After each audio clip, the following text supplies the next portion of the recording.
Hi, welcome back to the Irish Tennis Updates podcast. I'm Adam, your host. Today I'm speaking to Jane Fennelly, five-time Fed Cup player for Ireland, most recently last year in Montenegro. We discuss her junior days in a thriving Donnybrook, her Fed Cup debut while still a junior, her experiences in US college, how tennis is helping her today in her life and career, the importance of enjoying tennis, and a whole lot more. I really enjoyed talking to Jane, and I think that her reflections on how tennis has helped shape the person she is today are fascinating, and that we can all take something from them. I hope you enjoy. Here we go. Yeah, so Jane, firstly, just thanks very much for coming on and talking today. It's great to talk to you. No problem. Thanks for having me. So firstly, just how have the last 2-3 months been lockdown for you? How have you been getting on?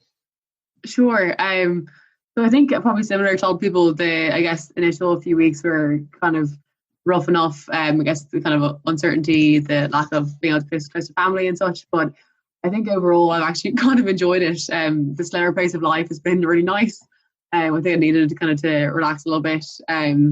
That's been, I guess, really beneficial to having no choice but to kind of take it easier. And then I think it's all just from I've been running a lot, so I feel like I'm in for the best shape I've been in a while. That's it. Getting back into running has been a great perk of the whole lockdown, I suppose. Yeah, good stuff. And have you been working from home then the last while? Yeah, well? So I think we've been working from home since probably around Paddy's weekend. So it's kind of mad. It's almost close to 3 months now. But, it's crazy. And likely another 6 or 7 to come. So kind of making it the new home office as nice as it can be, I suppose. That's a funny one. Yeah, so then in the last 3-4 weeks since we've been getting back to tennis, how's that been, getting back on the court? Yeah, it's been great. It's been really nice to have that sense of normality back in terms of just having a routine. It's obviously a very good activity to have in terms of being able to see friends at a social distance and such, without just kind of going for sitting in the cold parks in the rain and that kind of thing. So it's been great. There is a good crew of us who are within the kind of 5K region as well within the club. So tennis was really great to have that back open. And I've really made great use out of the club the past 2 weeks anyway. So it's good stuff. Yeah, it is funny with obviously there's still the unknown about the lack of tournaments. So it's more so from perspective, it's a nice way to keep fit and just to kind of see the old tennis girls and guys as well. Yeah, absolutely. If we just take a couple of steps back, maybe in your kind of tennis story. So how did you get into tennis initially, and then how did you kind of why did you choose tennis over other sports to kind of continue and take on? Sure. So both my parents were members of Fitzwilliam. My dad probably would have played significantly more than my mum, but he was the kind of one who got me into the kind of coaching, kids coaching on a Sunday, Fitzwilliam and that kind of thing.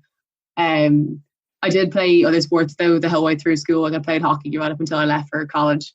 So that always was a big part of my childhood as well. But in terms of tennis, I think from there I kind of got into I did a lot with my school friends in the school or kind of down at Donnybrook, Riverview. I think just eventually as the years went on, I probably started playing tournaments when I was 10 or 11 maybe, and then just slowly worked my way up the rankings. But all down to my parents getting into it, I suppose. At what point then did you start to take tennis more seriously and kind of train more and start competing really? Yeah, sure. I guess for me probably it generally wasn't in that kind of performance squads or anything until probably I was 12 or 13. Right. I think I was a bit on kind of a late bloomer in that sense. I didn't play much under 10. Gradually, I think was probably, to be honest, I started working with Leslie O'Halloran in Riverview when I was probably 10 or 11, and I think from there I started to really develop with an eye towards being more competitive. I think once I started then, I guess when I was maybe 14, started to be able to compete with the girls in Leinster my age, and then from there it's kind of I moved to working with Owen Casey in Donnybrook. And I think from once I did that move was when I really got really into it, started taking it a lot more seriously, and I guess kind of the ambition grew from there. I think I think a lot of it actually comes down to the move to Donnybrook in general. At the time, Donnybrook had an unbelievable junior coaching setup, mostly run by Owen, but with kind of Jenny Bryan and Victor Drummey in the mix as well. I kind of remember still, even on Saturdays, they had like them, once during the week, but on a Saturday there was kind of a 2-hour slot for the kind of maybe under 14s, and then the 2 hours afterwards, the kind of older guys came down, and it was just a really fun environment because the whole 2 hours was kind of all very competitive, all points, just the whole 2 hours. And if you finished on the top quarter of your group, you had to stay on to the older group. And at the time, the older group was like the likes of O'Hare, kind of John Marcy, both Phil the Dunn family, kind of Tommy Murphy, all that kind of crew. So that was always something like very competitive to work for at the end. So I think that's kind of where the competitive place we started, and also like learning how to just not miss a ball so that you could keep your place on the top court to stay on. So I think a lot of the kind of foundation of my game started in those group squads. Yeah. You know, it must have been great to be in a club with so much kind of high quality play going on and so much kind of activity just all around, you know, so close definitely. All around you to watch and to look up to and to see. Yeah, I definitely think Owen was great in that perspective in terms of like if you worked hard and if you performed, it was rewarded. So for example, even just things like in privates with him, if you kind of did very well at a lesson, you might have someone like Marie Marcy coming in after, and he'd let you stay in and hit on with them. And the same thing would happen with you if the younger juniors often hitting in on your lessons as well. But I think it was a really good kind of team environment to have. And the club was very much supportive of everyone in the club as well. So it was just a kind of a nice family environment, I suppose. Yeah, great. So I know then under 16 you won Fitz, and you won Fitz titles under 18 and got to number one in the rankings. So it was obviously a very, very impressive junior career. But what do you think was the highlight of your career, if you look back on it? Sure. I think for me, the Fed Cup selection my first time was probably the most exciting thing for me. At the time, it was something that wasn't on my radar at all. I didn't even Fed Cup wasn't on my I just hadn't thought I was at the level. But I played a match at the indoors, and it was against Carol. I was the first time I played her, and I remember after that, I got a call from Pat Crowe, who was the captain at the time, asking me to join in the Fed Cup squad. They're doing like a kind of practice match against Great Britain. And that was really cool because it was all Britain's top players coming over, and probably, to be honest, the best country played against in any of my Fed Cup previous since. But I guess getting that taste of the kind of senior national nation was really good. I think otherwise though, it's kind of funny, the memories I remember most are more so the matches that I guess propelled me into the next level of my tennis, if that makes sense, rather than winning Fitz. I think at the time for me that was more of a relief, I guess, because I had put so much pressure or expectation on myself to win it. But looking back on it, the matches I remember more fondly are those where I didn't expect to win and then win, which then put me up to the next level of competition and that kind of thing. So even things like winning my first Advanced tournament under 14 is a pretty big memory for me in my mind as well. So for me, it's kind of the smaller things, I suppose. No, I know. Like when you finished school, you finished your juniors, you went off to college to Notre Dame. So what made you choose the college route, and how easy was that decision for you to go stateside? Sure. So I guess off the back, I never had professional aspirations. So for me, tennis was one, is what I really enjoyed, but also a great opportunity for me to get a great education in something a bit different. I think I probably was on the fence, really. I didn't really fully commit to it until sixth year. And I think what kind of, I guess, sailed it for me in terms of Notre Dame was they came over to, they played their football team, were playing against Navy in Dublin back in kind of my sixth year. It would have been 2013, I suppose. And their tennis teams came as well. So I got to meet a lot of the coaches and the other guys on the men's team. And I guess just kind of being around them and having heard about the good environment from kind of Niall Fitz and Barry King. When I was out to get my foot in the door, I was kind of determined to go there in the end. And luckily it worked out really well. So I guess just kind of a combination of just seeing the opportunity there to get a really good education while continuing tennis. So I think it is hard, just given the lack of kind of senior tournaments we have here outside of the summer season. It's just hard to maintain a good level of tennis as a senior if you're not have anything to work for. And given tennis, so I guess it was the combination of getting a great academic degree plus being able to continue my tennis was the kind of selling point for me, I suppose. Yeah, so when you were over there, how did you find that balance of academics and tennis, I guess, of balancing the two sides of it? It was definitely a lot tougher than I expected. I think it's funny, my dad has a friend who used to always say, the American colleges, they're hard to get into, but once you're in, like, you sail. And I can confirm that's definitely not the case. Like the academic part was pretty vigorous. just such a different different academic setup in terms of how they do the kind of GPA and whatever the different kind of credit system and that, and just how hard everyone works there is incredible. I think really from your first day there, everyone is working towards your final GPA and your final degree and the final job you'll get essentially. So that I felt was quite pressurizing. I'm not naturally academic, so for me it was a lot of hard work and a lot of tutoring and hours to get in to kind of get through it. I think on the tennis perspective, it probably was what I expected in terms of the number of hours required on court each day and the kind of attention I get and being part of a team.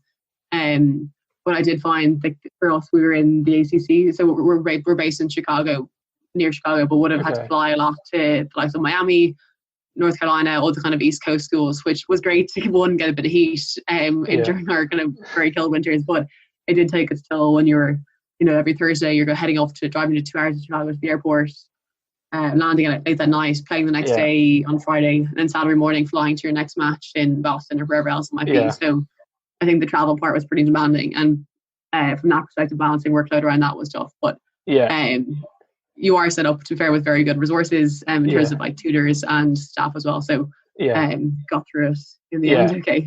What were you studying when you were there? I did business management, so kind of like a commerce equivalent.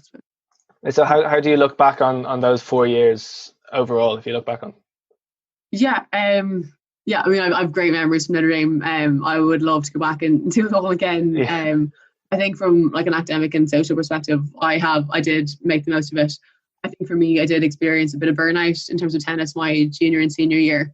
I think like naturally for me, it was tough because I was at the bottom of the lineup, playing 5 and 6. So there was the pressure of one holding on to your spot in the lineup, but also knowing that the person next to the line was kind of constantly chasing your position on the team and that on the starting lineup. And I think as well, like definitely it is the same thing every 4 years. And if you're not kind of chasing individual NCAA titles, I found that my priorities kind of changed, I guess. So towards the end of my junior and senior year, I was always really relieved when the season was over, in a sense, just because I was quite burnt out. I think it is very easy for college players for that to happen senior year. So I'm just really, to be honest, very happy that I'm now back enjoying tennis the way I am and still playing and loving competing. It has been a bit of a turnaround journey for me in that sense. But do you have like a best memory you look back on from college? Yeah, definitely. I think as a team, one of my favorite memories was my freshman year. We were playing Northwestern, who are our big rivals, at their stadium, and we beat it was like the 3-3 match, and one of my teammates was in a third set tiebreak, and the winner went through to Sweet 16 and the loser didn't. And for us, we had lost to Michigan and Northwestern, who are kind of our two big regional rivals for the last like 5 or 6 years in a row in that one, and we finally beat them. So I think that was a great victory for us. And it was kind of the first big team memory I remember. You know, you always see like the college players now videos of them like rushing onto the court and like, all that kind of thing. But that memory was really the first one I remember, the first kind of rushing experience I had, the first really thrilling team victory. So for me, that stands out as a college highlight. I think as well, even the year we made two small things, we made team captain was really nice. I guess just as a know of like how well we've gelled as a team, and that your teammates are supportive of you and how you lead the team, and that was a real honour to hold that role. You mentioned the kind of team aspect of it. So how do you look on like playing team tennis, which is probably it's not the norm for this sport. So how did you find that experience? Yeah, I think it definitely is a change of mindset if you haven't played a team sport before. I think, like I mentioned, if you're playing at the bottom lineup, it can be tough knowing that your teammates are almost kind of hoping to see you fail so they can make the most of your team spot. But I think what really helped me in terms of, because obviously I had a lot of team experience from my hockey playing. But I think for me, what helped was even my freshman year when I wasn't starting, it was being able to work on individual goals. And while you might not be playing the matches, knowing that they kind of ultimately foster your team goals. So for me, it was like pushing my teammates in practice, knowing that'll help them perform on the day and that kind of thing. Or even things like if I was, even when I wasn't in the lineup, things like if I know if I can make X more first serves, we have a better chance of winning overall as a team. So it's kind of small things like that, just having an eye towards your individual goals and how that ultimately impacts your team success. And that was something our coach was very keen on as well, and definitely kind of embedded within our team environment and training as well. Yeah. So yeah, so from those years you spent in college, do you have like a best kind of lesson you think you learned, the most important lesson that you learned? Sure, yeah. I think honestly for me, the thing I've learned is that I actually play a lot better when I relax. I know it's much more easier said than done, but I think I've played some of my best matches because I've been home and have not had the pressure on me. I think getting rid of that pressure to maintain my spot in the team has been a big relief. I think had I just like relaxed a lot more in college, I would have got on a lot better. And just kind of seeing the bigger picture, I suppose, and not be so focused on my position in the team or that thing. Yeah. I think as well, one thing I say to a lot of the juniors coming in is that it is a long haul, and that you don't have to make the first impression you make on the court on your very first practice isn't going to be the one you set for the entire 4 years. Like I remember going over, I was like shaking at my first practice, being like, "Oh, the coach we missed. We won't get to play one year." Yeah. Like, you have so many opportunities to prove yourself, and the main thing is to turn up with a good work ethic on your first few practices. Yeah. And that really sets, I guess, the coach's expectations of you going forward. Yeah. So you mentioned earlier about playing Fed Cup for the first time when you were still in the juniors, and you've played I think 5 times since then. So how was that experience? You playing the first time, being selected the first time, and having that experience?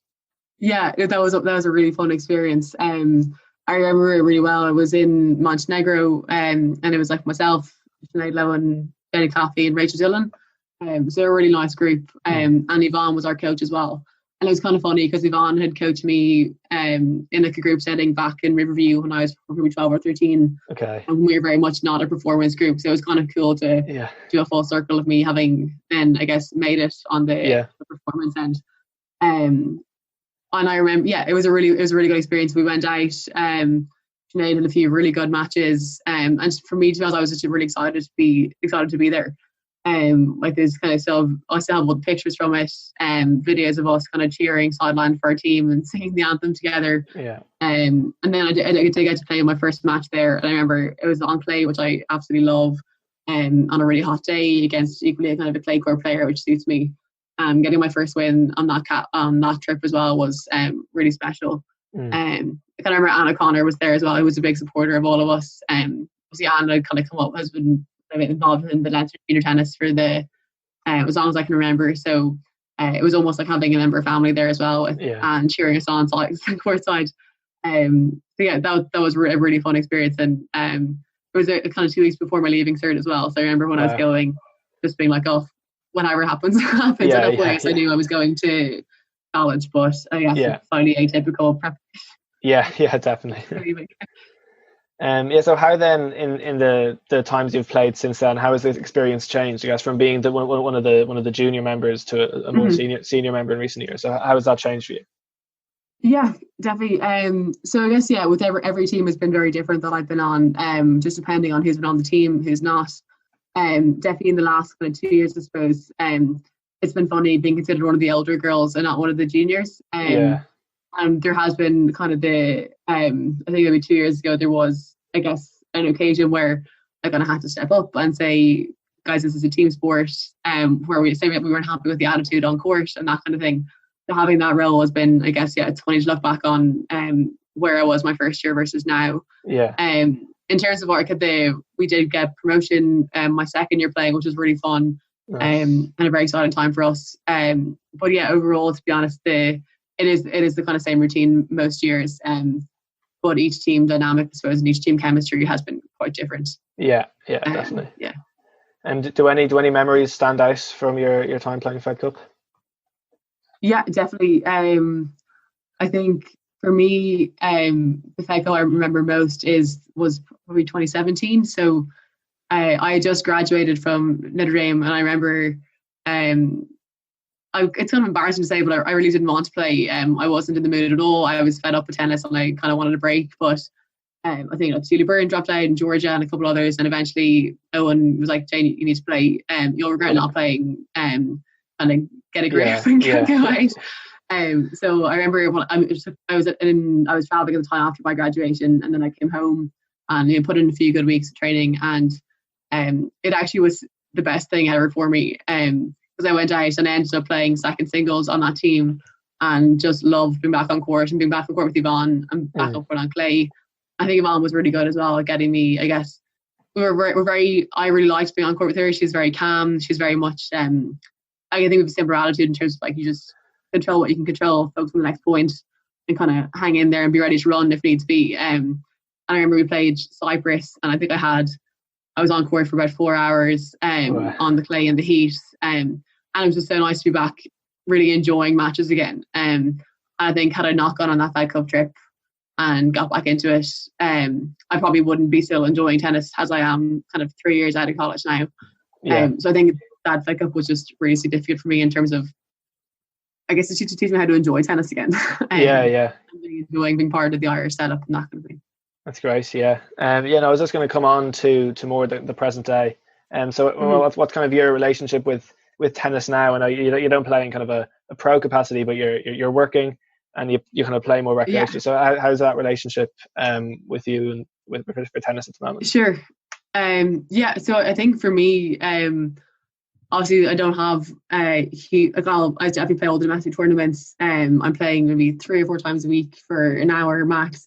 But I just love competing. So I think anyone who's played against me just knows I'm fiercely competitive. And will kind of any chance I get, I'll play. But I think for me, the focus is on really enjoying it. I think once I feel like it becomes like a burden or a job that I have to play, I don't. I think for me, like it was always the case for the last kind of the first 20 years of my life. It was kind of revolving life around tennis, whereas I think now I kind of revolve tennis around my own kind of personal career life. So if it suits me to play, I'll play. If not, I don't. I think that's been a really kind of healthy balance for me. It just means that when I'm on court, I'm in the zone, I'm focused. So when I'm competing, I want to be there and I want to be on court. And I think that's been I think it's actually something that isn't kind of promoted enough that you can just go out and enjoy tennis. I think for me it was obviously tough. It's tough for me handling losses that I don't expect myself to lose. I think there's so many good juniors coming up who are playing 3 or 4 hours a day. And I'm going to have to be realistic with myself that my 2-3 hours a week probably isn't going to cut it on occasions. I'm playing tournaments months apart. So I think for me it's been Owen and Isis in Riverview actually have been great, helping me just see that I can enjoy tennis and take the pressure off myself. I think I really now have a great appreciation, especially after this whole lockdown COVID, I have a great appreciation for how much fun tennis is and how it's a sport for life. I think I have made so many great friends through it. Like I live with 2 tennis girls now who I've been playing with since I was 10. And even in terms of like career, it's had so many benefits to me. So I'm just very grateful for it and just really want to make sure I enjoy it up until, my 60s and that. I think Fabio and I were joking last week that we were planning to be the World Veterans Champions next. So just working towards that goal now, I suppose. Good stuff. That's great. Yeah, now just to touch on the DLTC leagues for a moment. So I know you play for Fitzwilliam whenever the leagues come around. So what do you like? How much do you enjoy that? What do you like about the leagues?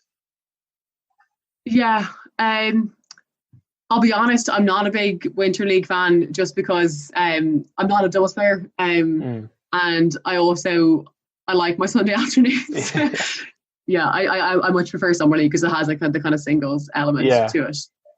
And it's a nice midweek match. It's pretty competitive. The standard, it's a really good standard. Like a lot of the kind of juniors from Ulster and Munster come up and play on their different St. Malahide will have a lot of girls from the different branches on their team as well as review and that. So the standard is generally pretty good. And it's a good way as well to kind of get back into the match practice before kind of the summer tournament start as well. So we would be supportive of Summer League.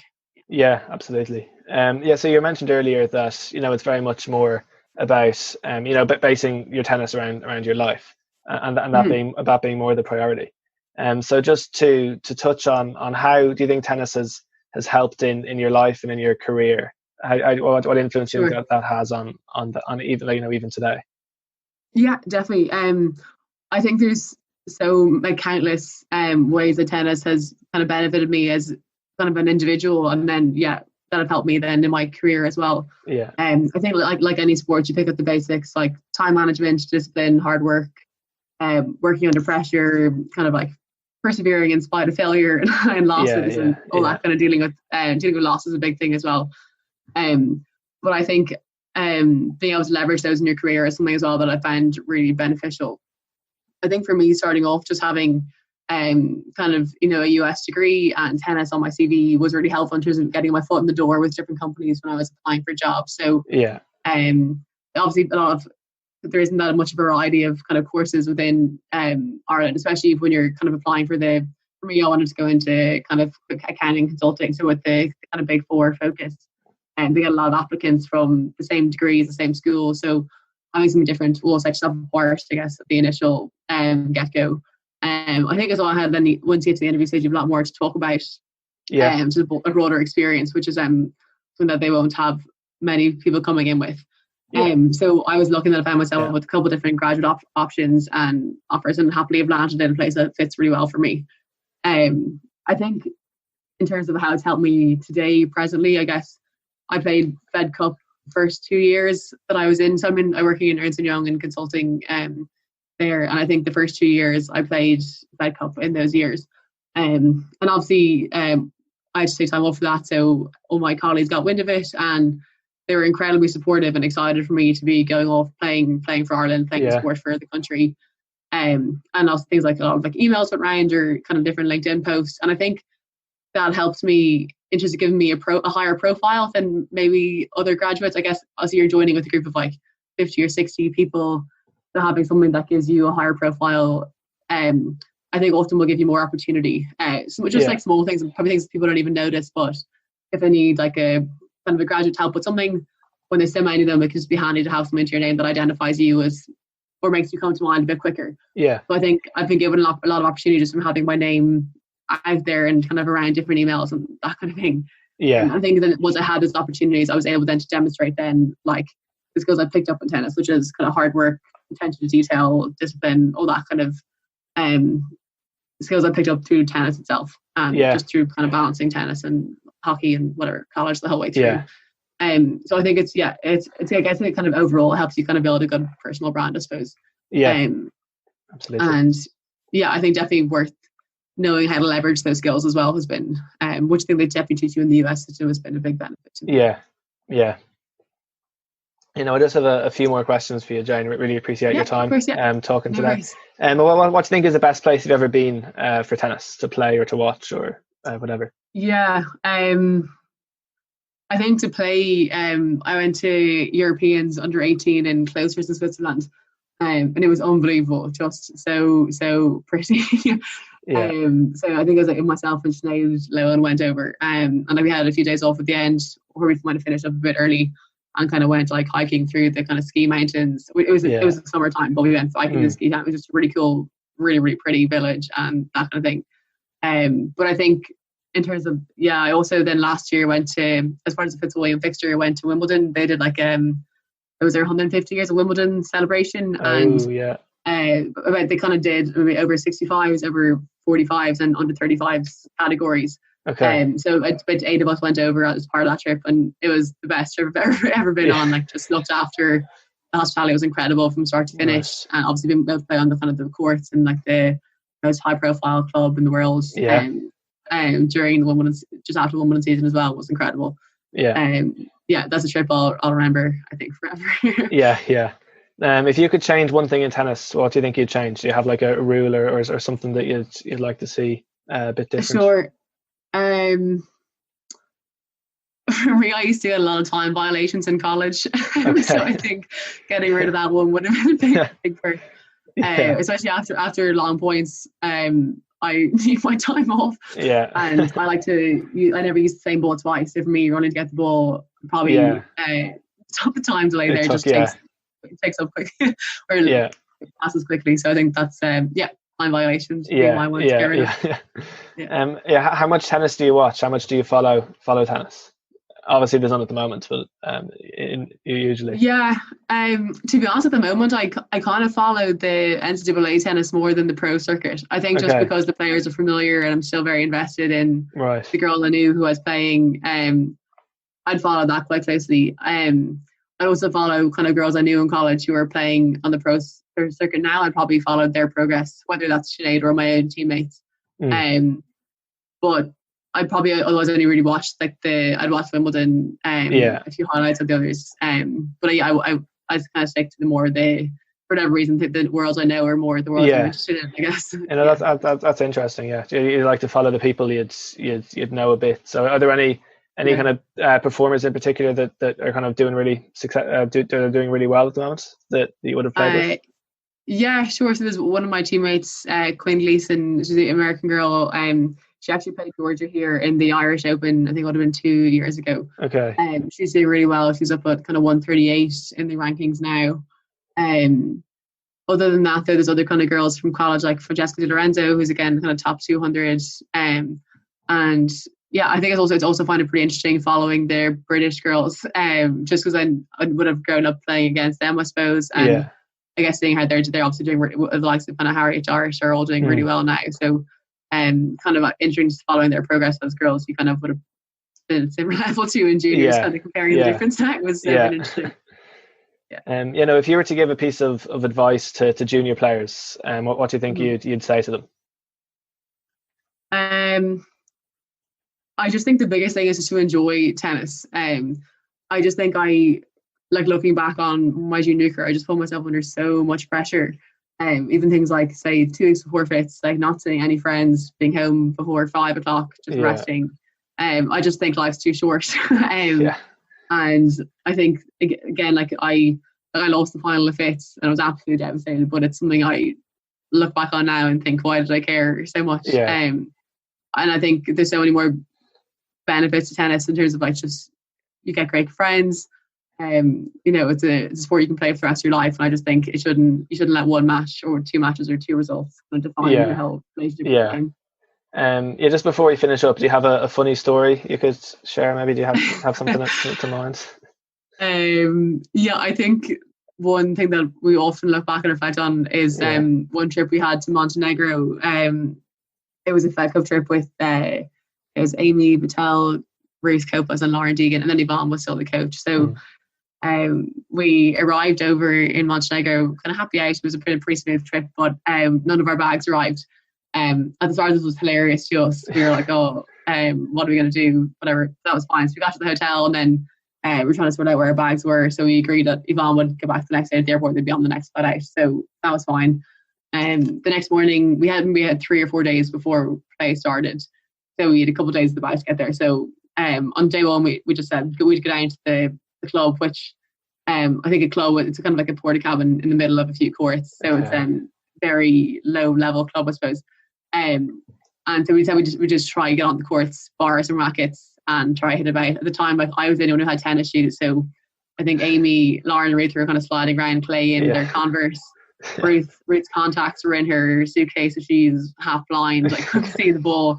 And we were playing with kind of almost like wooden rackets that they had lying around the club. So it was a very interesting first practice. I think from there, the kind of week, that was, I guess, an indication of how the week would go on, I suppose. I think our bags didn't arrive till, I think, 11 p.m. the night before we were supposed to play.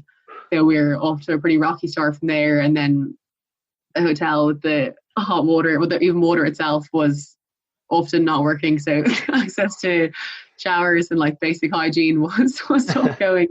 Because we obviously we were washing all of our clothes the first 2 days. And then I think the icing on the cake was one morning Lauren came down with food poisoning but was determined we were playing again that day, and she was determined to kind of get on course to get her match. So fought through it. I think kind of stood in the tram lines and let me run all the balls down, but afterwards we got called in for drug testing.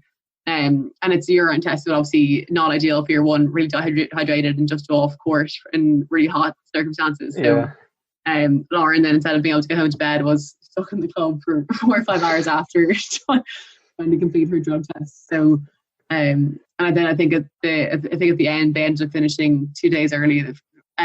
So we were stuck in a hotel with no running water or anything for a few days. So happily we managed to, I think, escape through Croatia. So we drove, I think, 3 hours there and flew home. So Right. I think it's a trip to remember. Anyway, Yeah, we laugh at it now. We may not have been at the time. Yeah, exactly. It's a week you might not forget.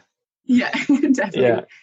Yeah, no, absolutely. Yeah. I think I'll leave it there, right, Jane. So thanks so much for talking, for coming on and talking. Thanks for having me. It was really yeah, cool. Yeah, no, I really appreciate it. It was a pleasure. Thanks so much. No worries. Thanks. Again, a big thanks to Jane for her time. It's really great to talk to her and to get her story and her thoughts. And a big thanks to you as well for listening to this episode and for getting this far. If you enjoyed the episode, please subscribe, leave a comment or a review, and share the podcast if you enjoyed it. Until next time, I've been Adam, your host. Goodbye.